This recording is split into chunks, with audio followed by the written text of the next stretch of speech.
Ekibuga Mityana kyekimu ku bifumbekeddemu abaana abatasoma era kumpi buli kanyomero k'otuukamu osanga abaana abatayaaya nga n'abamu obasanga batambuza byakulya. Otambula mu kibuga ky'e Mityana ku ssaawa 5 nolowooza ez'ekiro nolowooza nti abaana bava ku ssomero naye nga bava omwo mu bika, bava mu bibanda kulaba firimu, bava mu kulonda sikurapu.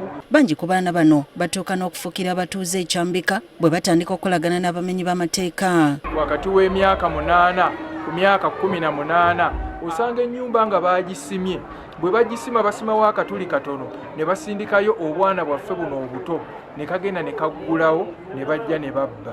Embeera eno ezze egulumbya abakulembeze ku mitendera egy'enjawulo emitwe okulaba butya bwe bayinza okunogera ekizibu kino eddagala. Kati bagambye nti bagenda kukola ebikwekweto ku baana bonna abanasangibwa nga batayaaya ku kyalo. Omwana gwe tukwata omuzadde bw'ojja tujja kuta omwana ffe amateeka tugalamuze.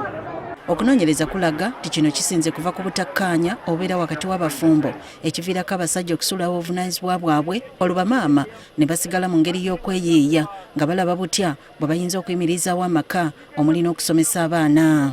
Nga bajaguza okweza emyaka 20 egy'essomero ly'Upendo Learning Center erisangibwa mu kibuga Mityana, ensonga eno ebadde ku mwanje nnyo abakulembeze bwe batabukidde abasajja okusuulawo obuvunanizibwa bwabwe.